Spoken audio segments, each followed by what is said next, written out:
Fernanda, sou professora de Ciências e Biologia e hoje eu estou aqui para falar com vocês sobre evolução biológica e evidências da evolução. Então, para que a gente possa falar do processo de evolução, nós primeiramente precisamos entender sobre o que é a biologia, né? A biologia é o estudo da vida, é o estudo dos diferentes tipos de vida no planeta. Então, quando falamos em diferentes tipos de vida, falamos de biodiversidade. Então, nos referimos aí desde bactérias até animais vertebrados. Tá? E o que caracteriza a formação de um ser vivo? A formação de um ser vivo é caracterizada pela presença de célula, né? Que tem algumas características aí que são fundamentais. Uma célula ela é considerada uma unidade funcional, uma unidade genética, fisiológica, morfológica e reprodutiva, dando aí um maior destaque para a unidade reprodutiva, que é o que faz com que as espécies mantenham a sua perpetuação, né? Então, quando a gente vai falar de evolução biológica, nós precisamos entender também a palavra evolução. É uma palavra que está ligada à mudança, transformação, relacionada à biologia. Então, mudança, transformação dos seres vivos ao longo do tempo. Mas para que a gente possa falar da evolução biológica propriamente, a gente precisa saber que para que tenha chego nesse conceito, precisou ter sido feito muitos estudos, né? Então, precisamos ter tido evidências, indícios que nos mostrassem que realmente houve vida antes das atuais. Então, as evidências, elas sugerem que as primeiras manifestações de vida ocorreram em ambientes aquáticos, né, há cerca de 3,5 milhões de anos, com o surgimento de organismos unicelulares simples, chamados procariontes. Mais tarde, esses organismos evoluíram para as formas eucarióticas, que são formas onde a estrutura celular é mais complexa e a produção de gás oxigênio por alguns tipos de micro-organismos autotróficos fotossintetizantes alterou profundamente a composição da atmosfera terrestre, acelerando o curso da evolução biológica. Um outro fator importante no processo da evolução biológica foi a aparição da sexualidade e da meiose, o que impulsionou o desenvolvimento dos ciclos biológicos. Então, falando aqui desse slide especificamente, quando a gente fala de organismos unicelulares, estamos falando de organismos formados por uma única célula, tá? Quando falamos de células, de seres procariontes, estamos falando de seres onde a célula é mais simples, é mais primitiva, onde a célula tem um material genético, porém esse material genético está dentro do citoplasma apenas, ele não tem uma organização, ele não tem um núcleo para guardá-lo, tá? Quando falamos de células eucarióticas, estamos falando de células mais complexas, células com muito mais organelas e com uma organização celular mais complexa, onde ela tem um núcleo em que o material genético fica armazenado dentro desse núcleo, ok? Organismos autotróficos fotossintetizantes são organismos que produzem o seu próprio alimento utilizando a luz solar e são os primeiros seres que compõem uma cadeia alimentar, tá? Quando falamos do processo de reprodução sexuada, estamos nos referindo à meiose, que é onde você tem junção de gametas para haver a reprodução e você tem uma maior possibilidade de variabilidade genética, porque você está juntando características de dois seres, onde vai ocorrer então um crossing over, vai ocorrer uma recombinação gênica, onde vai ocorrer então a formação de um ser com características diferentes, podendo assim se adaptar melhor a determinadas situações. Então, você tem maior chance de variabilidade genética e de perpetuação da espécie, ok? Então, os seres pluricelulares, por sua vez, são seres que possuem mais de uma célula, se desenvolvem com tipos celulares especializados, o que representa um passo importante na história da vida. Os fósseis de animais pluricelulares mais antigos são de invertebrados, ou seja, de animais que não têm partes rígidas no corpo. E os vertebrados fósseis, como os peixes, datam do período cambriano ou do período pré-cambriano superior. O grande passo subsequente na evolução dos vertebrados terrestres foi o surgimento do ovo amniótico, que protege o embrião, permitindo seu desenvolvimento fora da água.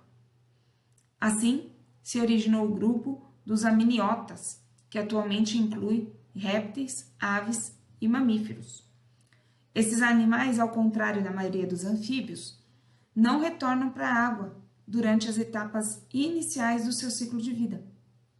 Depois do surgimento do ovo amniótico, os dois principais eventos na evolução dos vertebrados foram o surgimento do voo das aves e a origem dos mamíferos. Então, falando de uma evolução, quando a gente fala do grupo dos vertebrados, nós falamos que inicia-se com os peixes, depois vem os anfíbios, depois os répteis, as aves e os mamíferos, tá? E qual é a ciência que estuda, então, essa parte do estudo dos fósseis e que nos traz dados da evolução de uma espécie? É a paleontologia, né? E dentro da paleontologia, nós temos, então, algumas áreas, como, por exemplo, a paleobiologia, que vai ser o ramo que vai estudar os fósseis em relação à biosfera.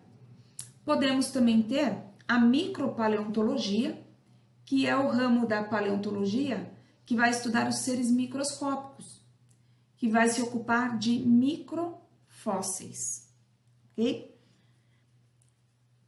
Então, tudo isso foi detectado, foi estudado através de evidências, né, de pontos que puderam ser demonstrados para a ciência e trazidos com consistência para a biologia. Então, evidências da evolução são mudanças sofridas pela espécie ao longo do tempo e que conseguiram ser demonstradas pelos cientistas, né? Então, existe aí uma grande variedade de evidências da evolução biológica, como, por exemplo, os fósseis, que são restos ou vestígios de seres vivos do passado que foram preservados e permitem a análise de adaptação dos seres aos seus ambientes e semelhanças entre as espécies.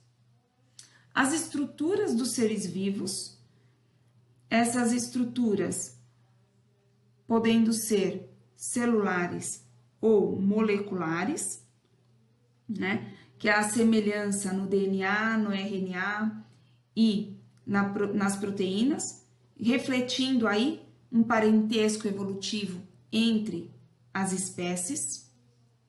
Temos também adaptação ao meio, no caso da camuflagem e do mimetismo.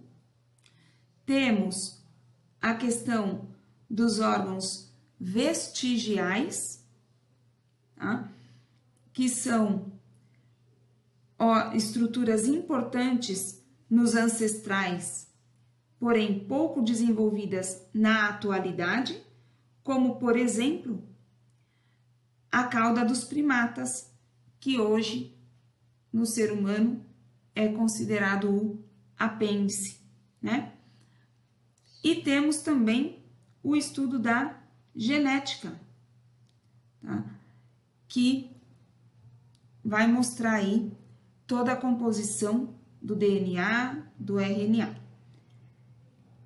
E ainda temos a anatomia comparada, que nos traz dois conceitos, o conceito da homologia e da analogia. E quando nós falamos de homologia e de analogia, vamos falar primeiro da analogia. Nós temos aí estruturas e origem embrionárias diferentes com funções iguais. Então, na analogia, nós podemos considerar que nós temos convergências adaptativas. Então, espécies evolutivamente diferentes são parecidas sem ter um ancestral comum. E os órgãos são análogos, né?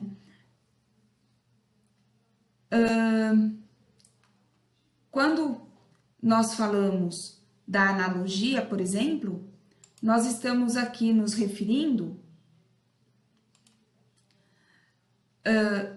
a estruturas com a mesma função, mas de origem embrionária diferente, derivando a convergência evolutiva. Então, você tem aí a asa de inseto, a asa de uma ave, a asa de um morcego, e cada um deles, né, com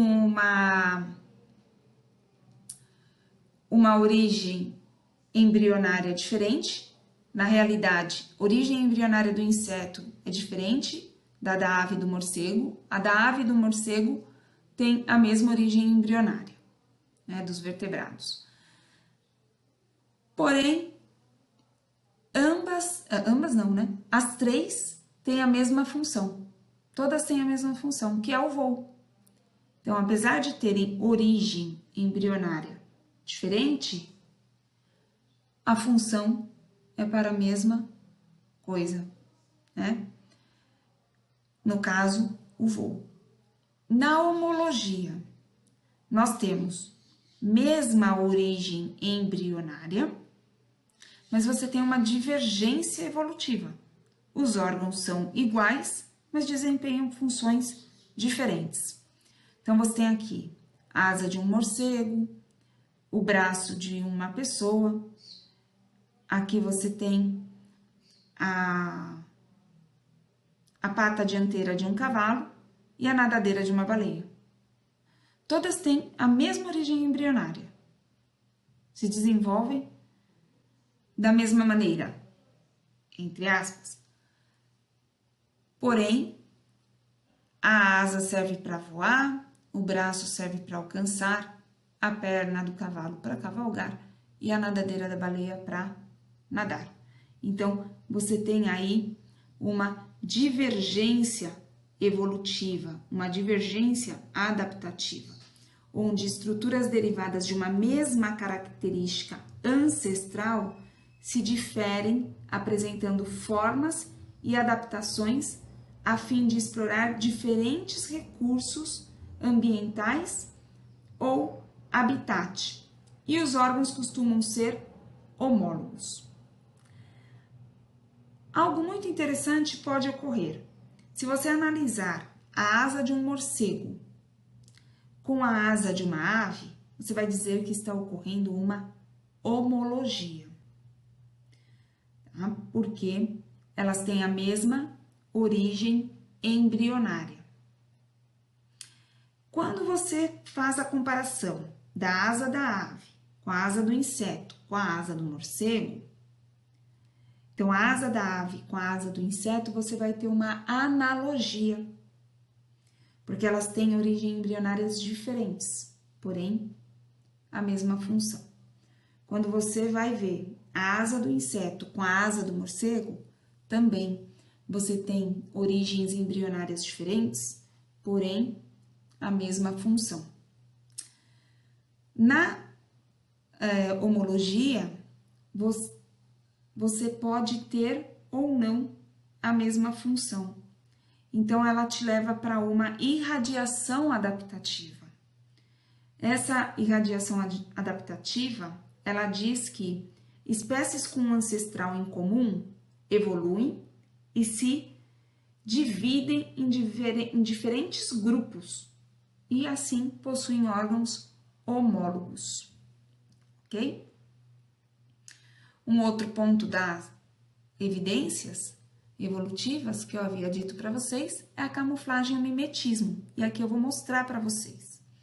Então, no caso da camuflagem, você tem a adaptação dos seres vivos no seu ambiente pela seleção natural que favorece o organismo que pode se confundir com o meio. Então, aqui você tem um exemplo de um ser que está se camuflando na árvore, no tronco da árvore, né? Então, por que ele está fazendo isso?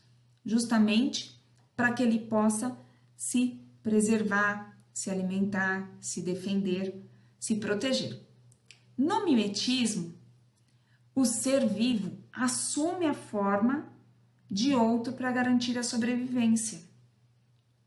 Então, por exemplo, aqui você tem uma borboleta que está te confundindo com uma coruja, né? Então, você confunde o possível predador ou a sua possível presa.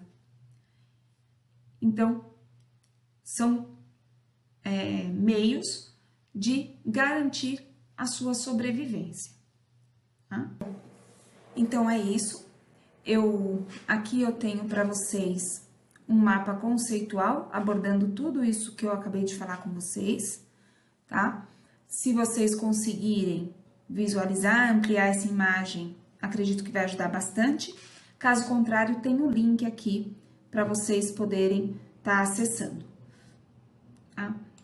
Eu gostaria de estar agradecendo a vocês por terem chegado até o fim da apresentação. Espero realmente ter ajudado vocês. E aqui eu tô deixando o meu contato, né? E uma mensagem que só desperta a paixão de aprender quem tem paixão de ensinar. Uma frase de Paulo Freire que eu acredito bastante. Eu espero ter despertado a paixão de aprender em vocês, porque eu sim tenho paixão de ensinar, ok? Meu nome é Fernanda Hanack e aqui tem 2 e-mails, caso vocês tenham alguma dúvida, caso vocês queiram falar comigo ou com o Luiz ou com a Carla, estamos à disposição. Esse like na bio @gmail.com, nós 3 temos acesso, e esse nandahanack@gmail.com é meu pessoal. Caso vocês precisem, estou à disposição para ajudá-los. Nós temos 2 canais em rede social, tanto no Instagram quanto no Facebook. Nos sigam, nos acompanhem, que eu acredito que tem bastante material que pode ajudar vocês por lá. Um abraço e até mais!